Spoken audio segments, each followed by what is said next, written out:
We're not here to fix people. We're here to remind them they are not forgotten. Michelle Lang. My guest in this episode of Passing the Torch is Michelle Lang, the founder of Operation Honor Rural Salute. This organization connects rural veterans to the resources, community, and opportunities they have earned. Through their resource library, online community, and year-round events, they are here to support rural veterans every step of the way. Passing the Torch with Michelle Lang starts now. First and foremost, welcome to the show, and thank you so much for joining me. Hey, thanks for having me. I really appreciate you having me on. No, I've been following you on social media. I think for the past year, we met last year at the Military Influencer Conference, and I mean, you're out there hustling, you're grinding, and you're doing this in service to other people. So I was just like, man, I got to have Michelle on. So just thanks for your time, and in case I forget to say later on, thanks for everything that you do for veterans. Well, it's really a blessing and an honor to be able to be in this space. Yeah. So one question I'd like to open up every podcast with is, why is life great right now? Well, my husband's back home, so I have help around the house with the kids.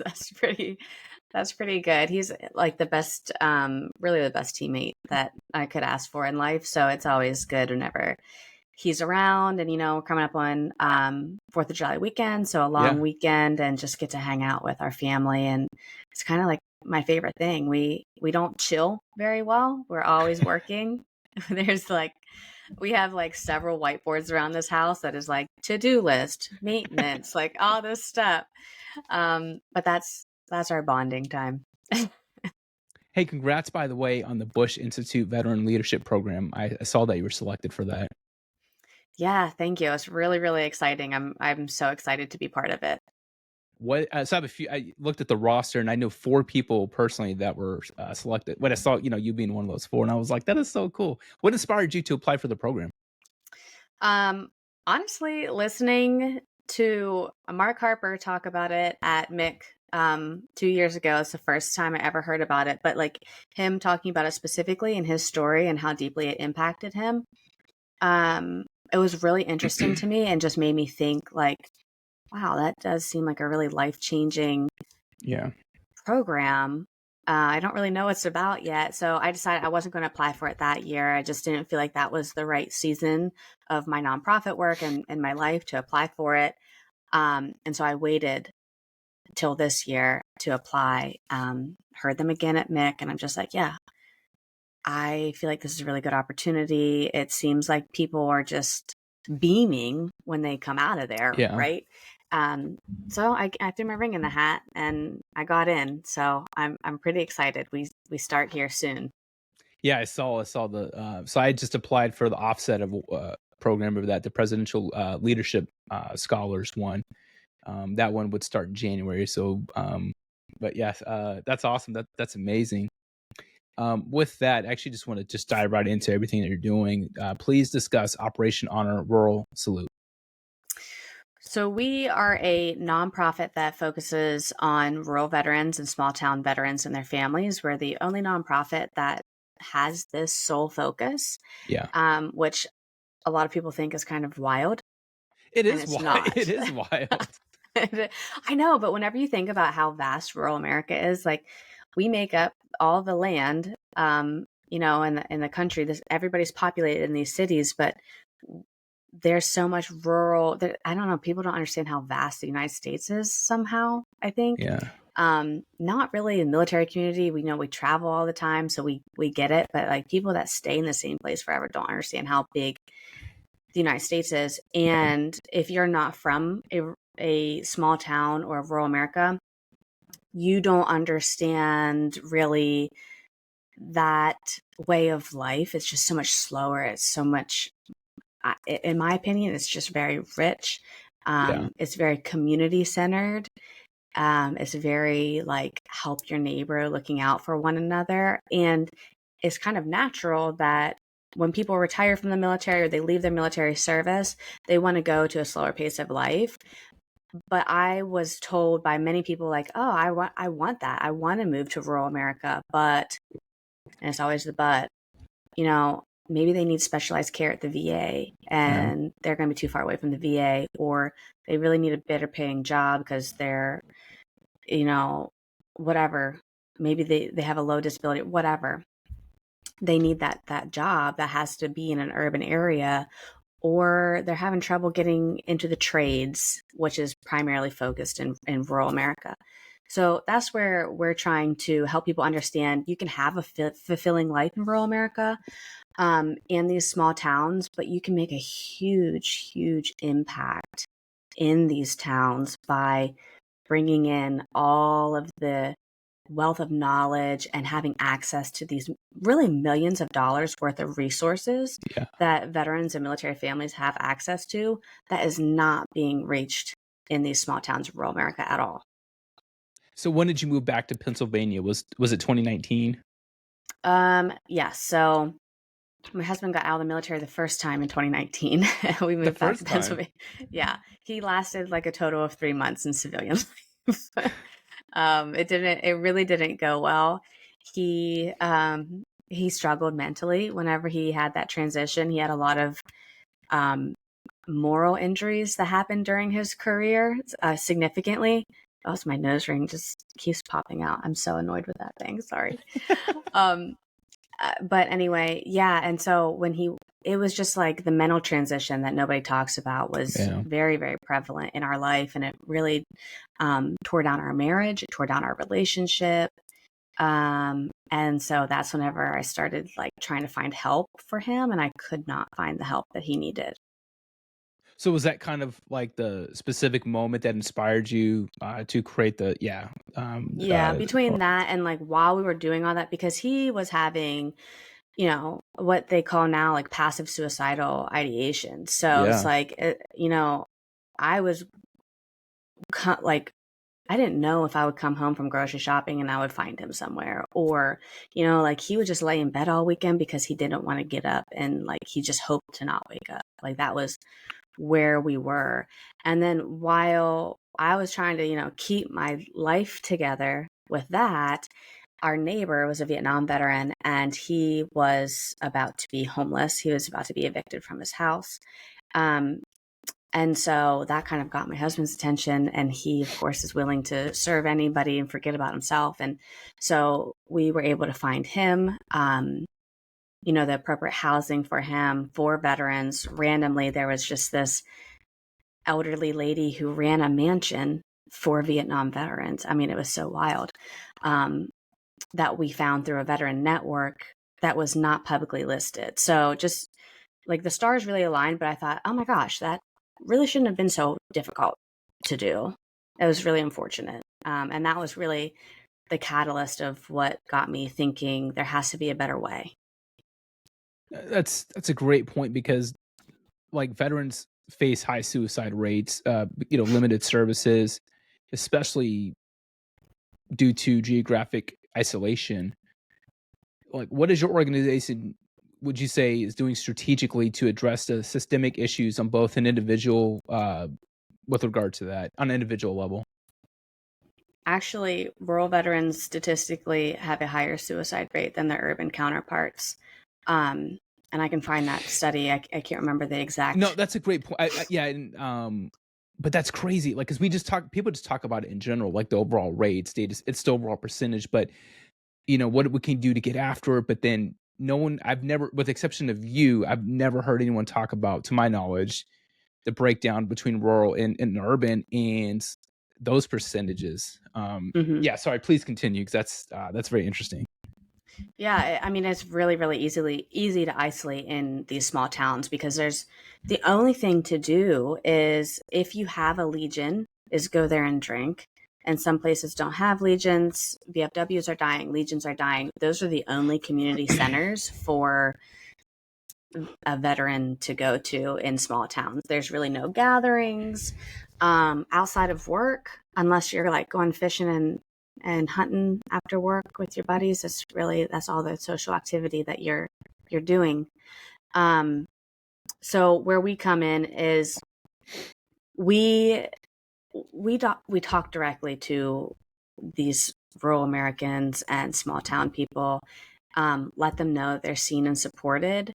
And then these festivals are the way that we really can love on people and show up like in full force with all of our resources. We show up with a VA, we show up with fun and activities. And once that happens, things spread like wildfire. So we have plans for other initiatives down the road as far as connecting people with help directly. Even, financial assistance and things like that. But we have a very interesting model that set up long term that I'm really, really excited about. But I will say our number one way, and even this year at this festival, I had somebody come up to me and say, like, this, like bringing resources in, like saved his friend's life. Wow. There's, Are you talking about the Fulton County one? Mm-hmm. Yeah, I saw your pictures on that. I mean, just from the pictures you posted, it seemed like it was a very successful event. Yeah, that will be technically the third year that we've had it. The first year it was so small. I did it all in one day. I did a golf tournament and this festival in the same day. Super duper small. And people were like, oh, that's really interesting. Didn't know resources were here. The next year I grew it to our courthouse and brought in and made it a 2-day festival. And then the next year I moved it to the fairgrounds. So I basically like quadrupled the size. And I would say doubled the attendance. Nice. But we brought in 4 different VA facilities so people could go bring their DD-214 right there. Like we literally put the VA under a tent with a generator and hotspots. And people came with their DD-214s. They sat down across from somebody and they got it figured out. And I mean, it's always very emotional to have, especially these older gentlemen, like come up to you because they are so stunned and shocked that, number one, an organization did this and thought of this, and number two, that they actually received real help. So like, I mean, I had several people tearfully tell me, I got more done today in 20 minutes than I did in 30 years. I got more done today in sitting down with one conversation than I had the last 10 years. And it's like, I kept hearing stories like that because the intimidation of driving an hour and a half to these facilities, and you talk to the wrong person, and you just wasted a whole day. And it is a lot. And you have So to a lot of know the times they right don't question go. to ask. You have Exactly. to know it. Yeah. That's so, Michelle, that is so amazing. I mean, you're bringing people, and to be honest, especially for men, I mean, men are just afraid they get flustered. We get flustered. And, and I think about that generation. My stepdad was a Vietnam veteran, and same thing. He was just, he didn't want to bother with going to the VA. Like, exactly. He didn't want to drive an hour and a half. I was going to ask you, like, how did those efforts foster, connection, and like what surprising stories of impact came out of it and emerged? But I think you answered that. There seems like there's a lot of case studies. I'd be curious to know if there's any studies of, when we break down like suicide rates for veterans, and I'm just going to pick a demographic. We'll say males between 45 and 60. Like, if things like this continue to happen and help, how will those rates reduce over the next like 5 years or so? I mean, obviously the goal is 0, but even if you could still reduce it by 20%, I mean, that's a huge number. Hey, you said something about, I want to kind of, you mentioned about VFWs and legions are just kind of fading away. Why is that? Why do you think that's happening? 'Cause I agree. I'm just curious your thoughts. There's a very, in my opinion, as an outsider, not a veteran, there is a big culture difference between the older male veterans and younger male veterans. And then there's the culture of female veterans in general, right? It seems that, to me, we have a bunch of Vietnam veterans and some Gulf War veterans in there that are willing to be active in there. And own their service despite, being spit on when they came home and, facing all of this retribution. Now they're willing to own their service and they're really, really proud of it. But that took them years to do that.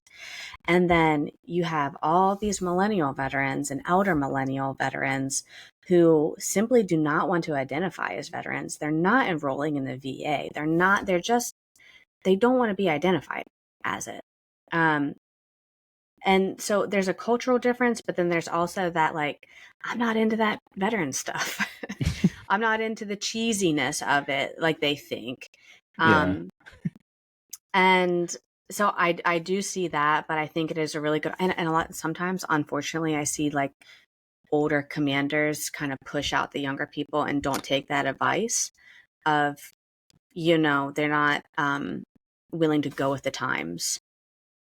I do see that a lot. And especially in rural areas, I know firsthand, we are slow to change, baby. We are, Yeah, no, I slow got to you. change. I'm from Oklahoma originally, so I get it. That's a great point too, because I think we were talking about Jenna before we started recording, and I think Jenna was maybe 22 or 23 when she separated from the Navy, to where there was probably even people who didn't want to accept her as a veteran because, like, you're this young female, like, or didn't believe her, or and she was on the ship and did all the things and stuff like that. But it's almost like there's this barrier too, where some veterans don't want to accept other veterans. Yeah, my husband and I talk about that all the time. It's this like one-up mentality where, Yeah, but like people do it to themselves, right? And he was guilty of this too. Whenever he's like, I can't feel this way because I did an X. I can't, and so it's like, well, I'm not going to identify as a veteran. I never saw combat. Oh, I'm not going to identify as a veteran. I was deployed, but I didn't see combat. Oh, I saw combat, but I didn't get direct fire. Oh, I wasn't special forces. Oh, I wasn't, Delta. I wasn't whatever. So it's like you yeah. can make all these excuses. It's like, how much of a veteran do you need to be in order to own your trauma and the things that happened to you? That's an excellent point. And it doesn't. How long is your husband? What's his total military time? I know you said he had a gap, but 15 years. So 15 years. So I'm retiring. I just had my retirement ceremony, and my effective retirement date will be in November. It'll be 23 years. But even after 23 years, and I have deployed, but I still feel guilty, or I feel like, well, I didn't deploy enough, or I did. There's some people who have, and I think that's part of it too, is what the media is glamorizing, because it's like, unless you're Navy SEAL or some type of special forces, it's like they don't care about anyone else's story. So kind of we feel like we have to lower ourselves and say, well, my job wasn't physical enough or mental enough, and so I think regardless of the level, it happens. So with regard to the mission for OHRS, what do you see as the biggest hurdle and milestone, especially as you're looking to scale an evolved organization? Really, I mean, I guess capturing the attention of the right funder, of the right foundation, to fully get this going, because we have the models that work. We know that there's a need for it. We know that people are starving for it. But there's just this implication that, like, maybe rural veterans aren't as prevalent as what we think, or they're doing fine. They're not, we don't really have that much data. And so there's this thought like, I never thought about them before. So not only do we have to show that what we're doing works, which it clearly does, which, by the way, is very hard to get testimonials from rural veterans who don't want to admit anything. I even asked directly to their face. I'm like, can I like blur your face? They're like, no. It was hard enough for me to come up and say this to you. It's like, what's the show? Do you ever watch the show Gangland, where it was on the History Channel? Yeah, and they'd always blur out the ex-gang members, and they'd have the voice, whatever. It's like, I'm like, I'll do that to you. I just need people to that'd be Jenna. understand this They'd is blur out her valued. voice. I was in the Navy for 4 years. But yeah, please. Like, I can't secretly record you, but like, I kind of need you to say that we're actually helping, because we definitely are, but there's not the word rural is so fluid, Yeah. for lack of a better term. So like even with real estate, what one property is deemed as rural, another one might not be. And so we have these statistics that, 25% of veterans live in rural America. Well, what about small towns? So we go off the USDA guidelines, which is very loosey goosey. So collecting data is very difficult because it's like this really fluctuating term. Kind of like maybe like a Wikipedia of facts in a way, I guess. It's just it's hard to necessarily. I mean, there's some truth to the numbers and the stats, but there's maybe not like a definite way to confirm it all. Yeah, and it is my theory that so right now the Office of Rural Engagement for the VA says that there's about, per the USDA data, that there's about 4.4 million rural veterans in the country, which make up a quarter of veterans. But I would push back that there are probably more because of the people that are living in these small towns that are like in between this urban and rural definition. Yeah. I'm not, So and that might not be accurate, but the VA is very, very good. I will say they're very, very good at tracking veterans whether you're in the system or not. and They there's do probably have some those people off the numbers. grid. Yeah, there's Yeah. yeah, right. There's people off the grid, I'm sure too. But I mean, even to like going back to me being originally from Oklahoma, to this day I still meet people from Oklahoma. And I'm 43 years old. I'll meet people as small as the state as it is, people from Oklahoma all the time, and they're always from some town I'd never heard of, which is crazy to me. And it'll be a town of a population of like 170 or something like that, or less than 200 people. Um, no, that's really interesting. 4.4 veterans at rural veterans. Wow, that's Yeah, I never thought 4.4 about it in that million. perspective. Yeah. And like according to the VA, so this is to put it into perspective.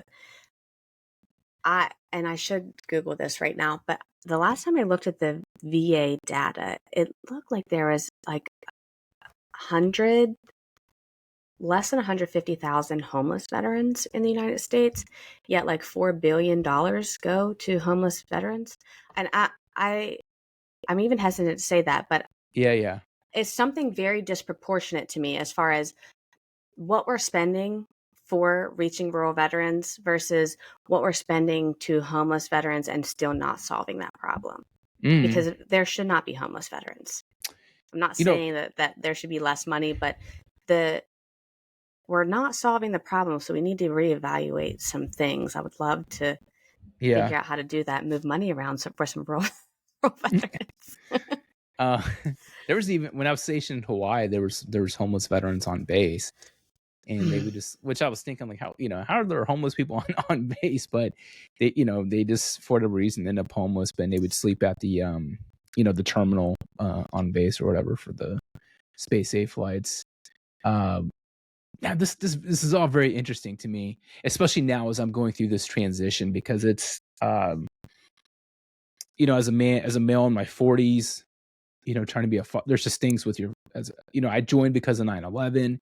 There's just all these different things that are in my head, and I know I'm not alone, but just how do you connect, how do you communicate all that stuff. But that's why I'm super impressed with everything that you're accomplishing, and I appreciate it so much. Even if I'm not using the resources, I know there are other people are, and they're benefiting from it. I did want to ask you, it's a combination of a lighter question, but it still ties into what you're doing. I read that you were a 3-sport athlete growing up. Is that correct? Yeah. What lessons from those experiences are you still utilizing towards your current efforts? um, I was a 3-sport athlete. I was very competitive and aggressive. I was the captain of every team that I was on, and You look I competitive. think I'm super competitive. Like in college, not even kidding you, I would like if somebody came into the communal bathroom and was brushing their teeth, I would like brush my teeth longer than they did just so I could like feel victory. Like it was a problem. Um, I think there was this one volleyball tournament that we were in, and I was really messing up. I was back row. I'll never forget this. I was really having trouble getting the team to rally around and listen. We were all out of sync. Um, I mean, we were sucking. And I kept messing up, and nobody on the team was like, come on, Michelle, you got it. You got it. Next one, next one. And everybody else would mess up, and I'd be like, you got this. You got this. Like, I believe in you. I know you can do this. You know how to do it. And in between one of the matches, I remember I went and I cried. And I'm not a crier. I don't cry, especially in high school. I did not cry. And one of the parents came up to me and says, Michelle, you are a leader. You do not cry. You get back out there. And I'm thinking, I was so mad. I was so mad. Like in that moment, I wasn't able to feel anything. I wasn't even feel mad at my team. And it's like, yeah, I had to swallow that. And I had to figure out how to lead anyway and get out of my own head and just freaking do it and go. And that is like being in your head whenever you're in business and you're in a nonprofit, especially in a space that's super, super, it's saturated, it's competitive. And, I'm Yeah. competing with business owners that are, really cool special forces guys that people want to give money to, right? Yeah. And it is so easy to take yourself out of the game mentally. This week, I know like I've done it, and that's where like I have Chris, my husband, who just is like, Michelle, you need to rest and get back at it. Like he doesn't, we don't fool around. And so I think that's one of the best lessons I could learn is like whenever you are a leader, like you've got to learn to get out of your head and just continue to go forward because it's like all you can do sometimes. That's a great mindset. That's really good advice.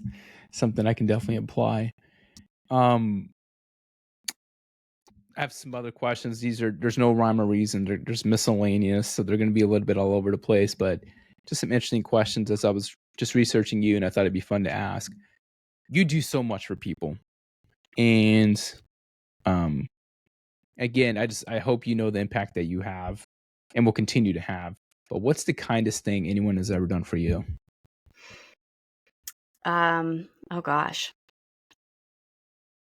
I mean, does my husband count? Because he is like, Sure.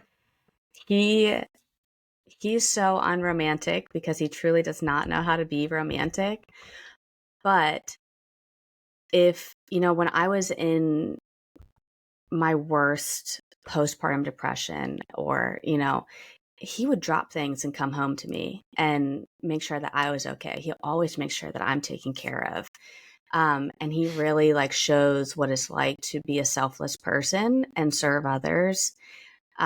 He makes sure that I take care of myself, and that is very difficult to do because I'm a very stubborn person, but he makes me practice self-care. He does not allow me to talk negatively to myself. He doesn't allow me to get into these negative mind spaces. And I think that's like so invaluable, especially in a life partner. No, that's thanks for sharing that. That's that might be the first time I've ever asked that question in a podcast. So that was a fantastic response. Um, if you could write down one question on your bedside and have the answer tomorrow morning, what would that question be? Oh my. I'm sure there's some crazy crazy thing. If you ask me tomorrow morning, I'll have a wild, crazy question for you. If you What? think of something in the middle of the night while you're sleeping, I need you to jump up like what you did at the beginning when we first got online. Just so Yeah. sudden, no explanation. Well, to be fair, before I said, I need to close my door, but you must not heard it. No, I didn't. But it was just again like as soon as God, it was so funny. It was like God, that was perfect. Like just great timing. Yeah. I don't know. I have a lot of questions all the time that are just like, shower thoughts. Yeah, yeah, we all do, right? It's like, yeah, is ketchup technically, you know, is that a jelly or is that like because it's a fruit? I don't know. Man, that's gonna mess with my mind now. I never thought about that. So, man, Yeah, I that's mean it's like a sauce. It's a fruit. I don't know. do you go on a lot of podcasts? Yeah, I mean yeah, occasionally. Yeah, that's no, I was just I was trying to research you like on some other interviews and stuff, and I found a couple things, but um, so I wanted to catch you off guard with a couple questions. One question I love to ask in every podcast, especially for people who have these efforts and initiatives they're trying to move forward.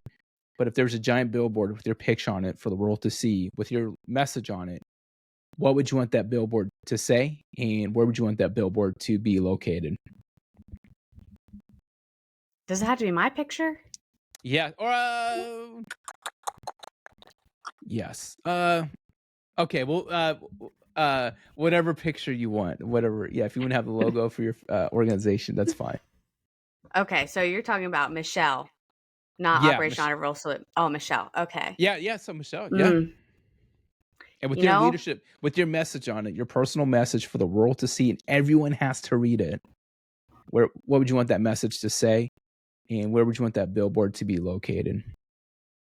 mm, if listen, I'm gonna sound like Michael Jackson here, but I tell so many people this.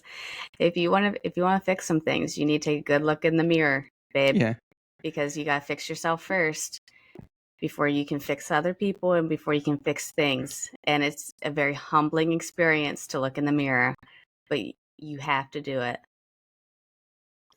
I was gonna ask you to sing like that, like a verse from that, but you were kind of like in a serious answer, so I don't want to. I can't do Michael Jackson like that. No. He'll come up from his grave and strangle me. All right. Last question is: what is one piece of wisdom would you pass on to the next generation of people to help them light their own torch and carry it forward? These are really good questions. Thank you. I Um, appreciate that. Thank you. That means a lot to me. I put a lot of time and effort into this stuff. Like yeah, um they're very thought provoking. Um, if I had to give the next generation a piece of advice, I would honestly say something that I wish that I did was just take some time to figure out who you are, mm, because everyone has this is my belief, everyone has a purpose in life, and figure out who you are, what you're good at, what you like to do, and then figure out how you can serve in that way. Because when you do that, even if you're not making money doing it, you are going to have a very, very fulfilled life. that's good. That's very, very good.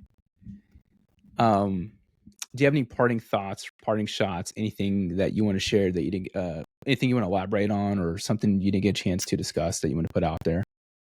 Um, well, if any veterans or transitioning military are listening, I always tell them make sure you don't get caught off guard by the mental transition. It is very, very real. Set yourself up with resources before you get out, and please try and transition 2 years or start working on it 2 years before you transition.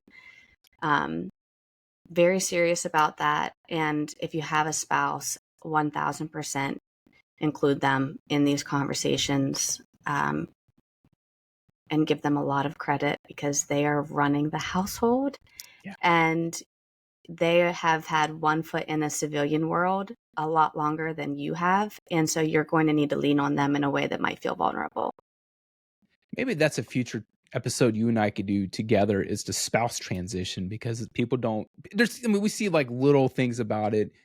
It's like a bullet within a PowerPoint slide or something, but maybe that's a whole separate like conversation and deeper dive that we can have discussion on. Um, especially as I'm going through the retirement process, and it's been an adjustment for my wife too. Mm-hmm. Yes, it's good. How can I best serve you? And like, what can I do for you?